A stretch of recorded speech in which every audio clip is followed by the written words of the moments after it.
Hilchos Sukkah, Perek Vav Halacha Yud Gimel. B'zman hazeh, today, Shana Oiseh Shnei Yom Tovim, that there is a concept of 2 Yom Tovim, which are Goliaths. So we'll go to the Peirush. Even though it says Basukkah Teju Shivas Yom, it says you should sit 7 days.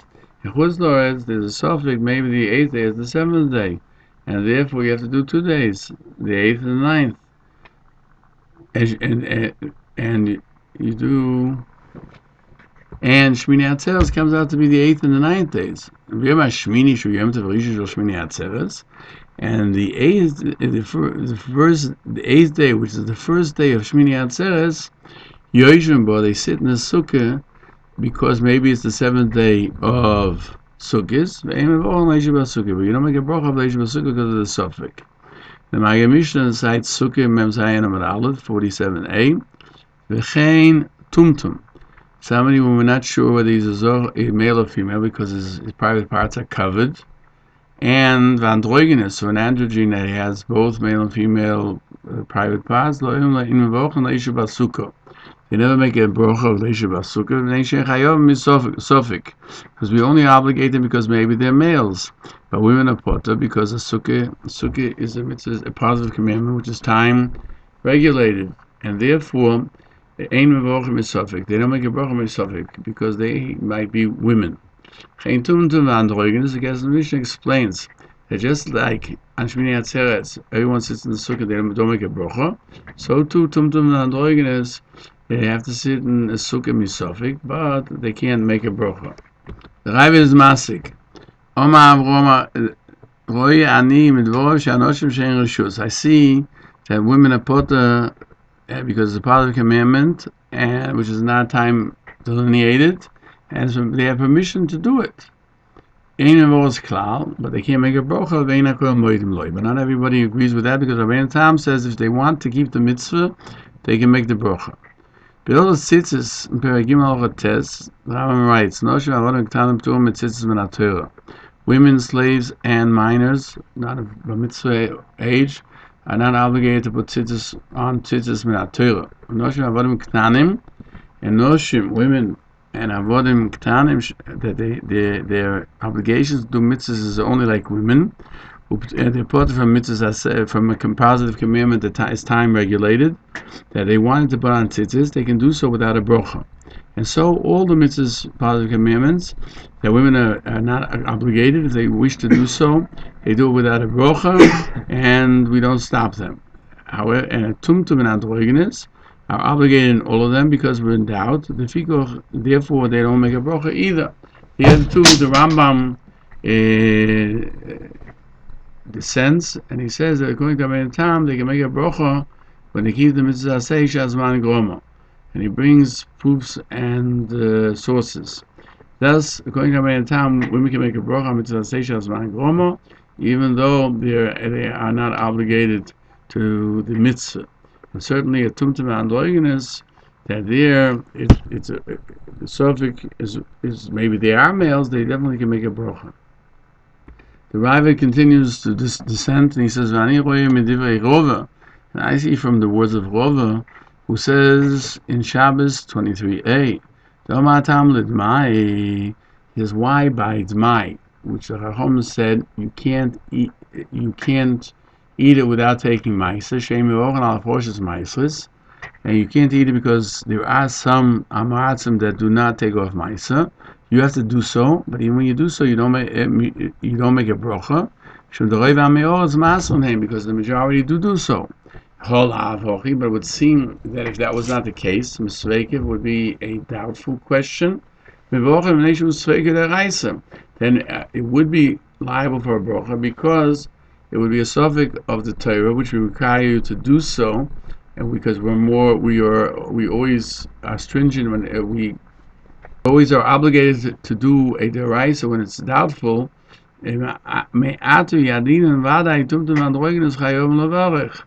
That it would seem, according to this, that a tumtum and androgynous, since they are questionable of deraisa, being a sukkah, if they're males, they're obligated, they should have to make a bracha. The Magen Mishnah explains, according to the Rambam, the Riv, you don't make a bracha. whether there's a suffix whether you're chayiv a mitzvah, whether the suffix is whether you're obligated, like a tumtum vandrogenes, or whether the suffix is if you already completed the mitzvah and you have to do it again because you may not have done it so properly, like Dmai. This is dependent upon the explanation of the passage of the study in Shabbos, whether you make a brocha on Ner Chanukah asher gitshanu lo'isav tzivonu. So more questions. It's a mitzvah rabbanon. Chanukah was instituted by the rabbis. Where do we find in the Torah that we can say in the blessing, he who has commanded us? The Gemara answers of Avi Omar. Avi says, "Milo yisoso." Do not stray from what he tells you. Of Nahma Yitzchak Omar, from Shal Avicha v'Yageidcha. Ask your father, and he will tell you. So the Gemara questions from Dmai that it means Domai. What is this? Meaning that we're talking about fruits and grains that he buy from a ignorant person, and we don't know if he took the tithe of the Levi from it. Chacham said that you have to take a tithe without a brocha, and there it's clarified in Hilchos Ma'isa. So the more of the questions on Ner Chanukah, why do you make a brocha? It's rabbinical, and how can you say? And therefore you can say Tzivonu, and then by Ma'asos in mind that also the Chacham enacted, you don't make a brocha. And Abaye says, Vadai did Avraham, something that's definitely obligated like Chanukah, Ner Chanukah, then you make a brocha. Suffolk the Avraham, but something that's doubtful, because they do it out of doubt, on that they do, it doesn't require a brocha. And you get more questions. You make by Kiddush Hayom and Yontav Sheni, which is only questionable whether the day is obligated to make Kiddush. Maybe the first day because maybe the first day was secular and the second day is Kodesh. And the Gemara answers, yeah, the reason they make a bracha on the second day is for a third reason. If you want to make a bracha, they'll say there's no Kedusha. Rav answers that Ner Chanukah is different from the Mai, because by Ner Chanukah you're obligated, and like Mai, they did it because there's a small, not the majority, of ignorant people who do not take Maisa. So therefore, there's really a Rav that says they did take Maisa, and therefore you don't make a brocha because it's a stringency on something which is technically should not be done, need not be done. The Maggid Mishnah explains that according to the Rambam, Rava doesn't disagree on Abaye. He also agrees that whenever it's a doubtful drabonon, you don't need a brocha. But he says, but Mai is not the place to prove it from, because the majority of our Maoritz do take Maisris, and so the Ramban explained, the Rif explained as well. Hilchos Brochas, the Rambam Paskins, in Perek Aleph Halacha Gimel through Hey, you make a brocha on every mitzvah, and then you do it. And the language, the text of the brocha was established in the times of Ezra and the Anshe Knesset HaGodolim, since the brochas are Rabbanon, you don't make a brocha when it's a doubtful question. What does he mean? That when he says Sveika Deraisa L'Chumra, because when it's a question in a Deraisa, you have to do it because it's obligatory. Whenever it's a doubtful Rabbanon, you go lenient, you don't have to do it. Therefore, if we're not sure if he kept a mitzvah that's Menat Torah, he has to do it again because Sovik Deraisa L'Chumra. But he should not make a brocha because the brocha is only Rabbanon, and on the brocha there now is a questionable brocha. Therefore, you don't say it. The Maggid Mishnah explains that the Ravid learns that Rava disagrees on Abaye, and he doesn't agree with him, and therefore every sofek needs a brocha except for Dmai.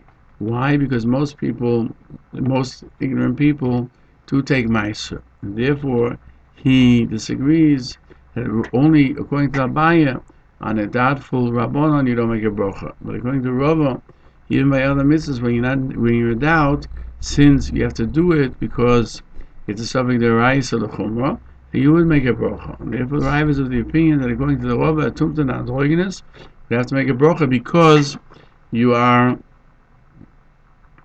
that whenever there's a disagreement between Abaye and Rava, halacha is kirova.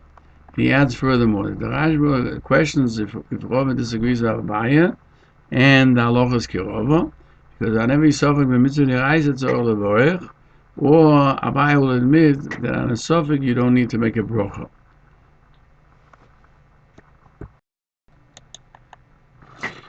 In Rosh Hashanah, the Rambam says the Noshim can make a brocha if they want to, because even though it's a mitzvah that they are not obligated to, they may do so.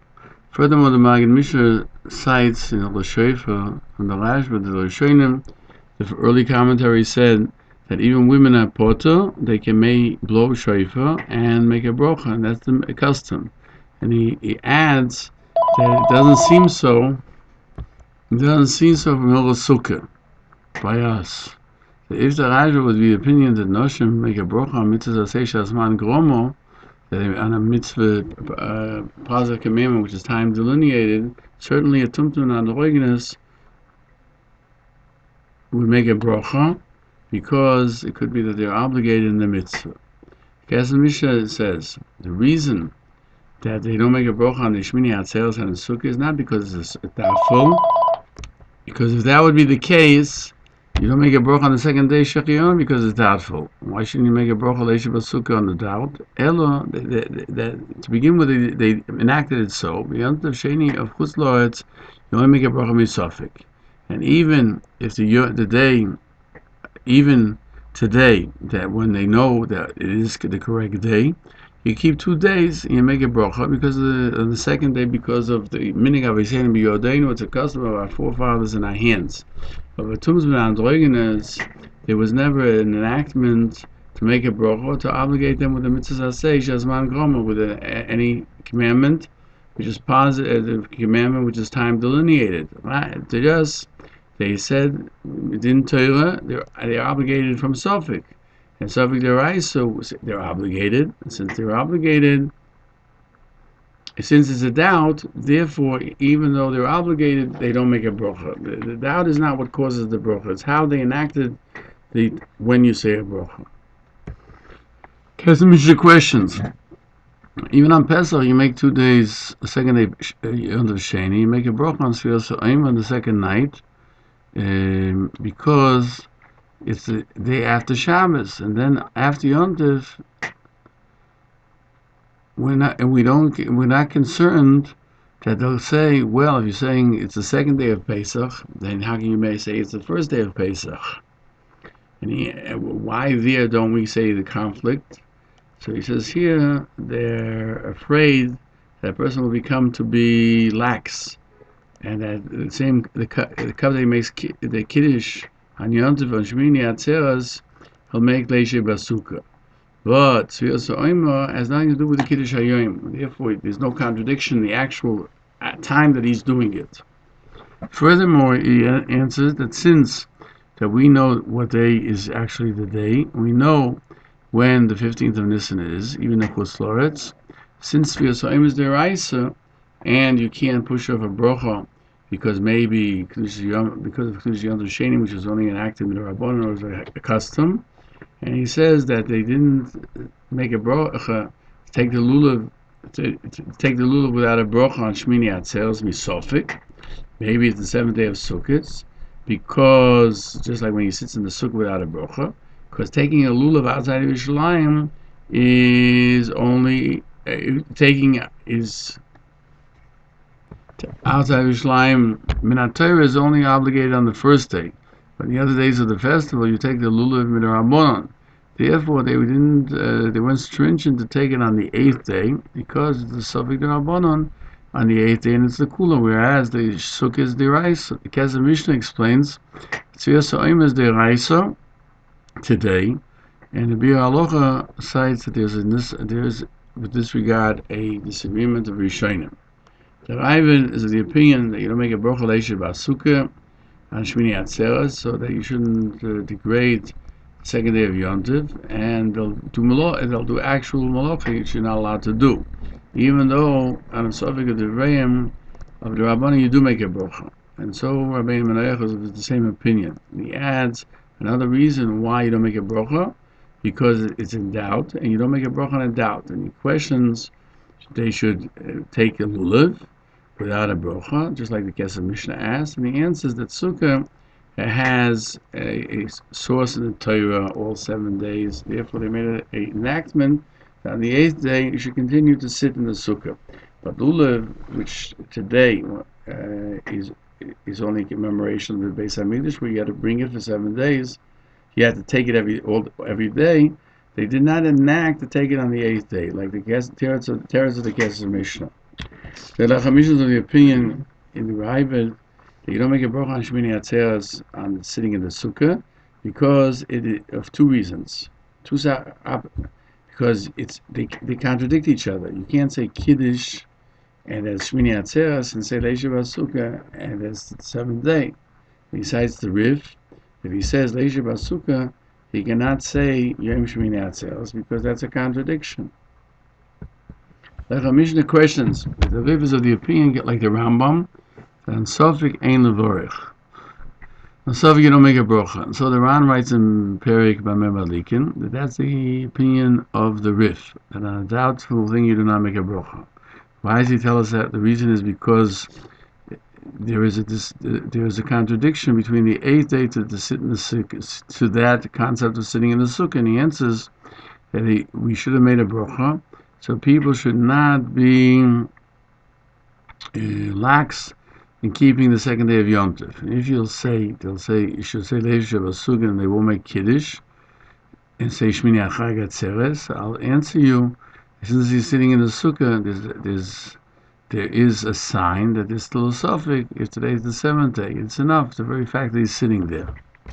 In other words, when they had the choice of whether to say Shmini Atzeres and not say Leisha Basukkah, or vice versa, say Leisha Basukkah and make it sukkahs, then because when you sit in the sukkah, you fulfill the obligation of sukkah, even if you don't make a bracha, and that's enough.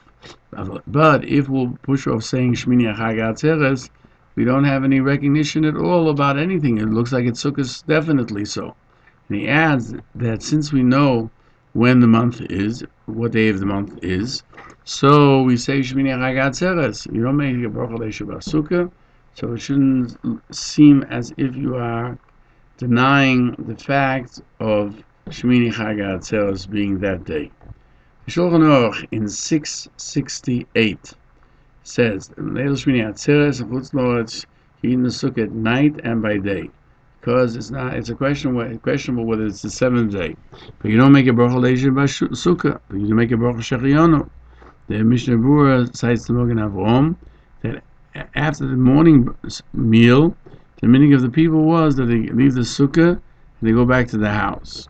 And if they have to eat again, even Ben Hashmoshes, they have to eat in the sukkah, because we're not sure if it's the 7th day, whether it might still be the 7th day of Sukkot. And therefore, many later commentaries question that whether you sleep there on the night of Shmini Atzeres, and that is the opinion of the Gra. The Daki Moshe, Lavush, the Rachaim, and Rabbi Yehuda say you shouldn't sleep the 8th day, because then you're making it literally as if it wouldn't be Yom Tov, as if it's the Chol HaMoed. Certainly when he eats there, you can't say that he's doing it because it is a weekday, because people sometimes eat outside in their shady area and not for the mitzvah. However, when it comes to sleeping, people don't sleep outside. The minig of Olam is to be lenient with sleeping, and the Derech Chaim writes that those who say do not sleep in the 8th day don't eat in it Peirush or Zoinus. The general rule is anything you don't have to make a bracha Leisha Basukkah, you don't eat it in Shmini Atzeres to show that it's Shmini Atzeres. But when you have an obligation, maybe it's sukkahs that you do have to eat in the sukkah. Ma'azah Shekel is lenient, and that would seem to be logical to do so. That you can eat in the sukkah even fruit, because you eat outside food as well. If the logic is that you're going to eat outside, you eat outside as well.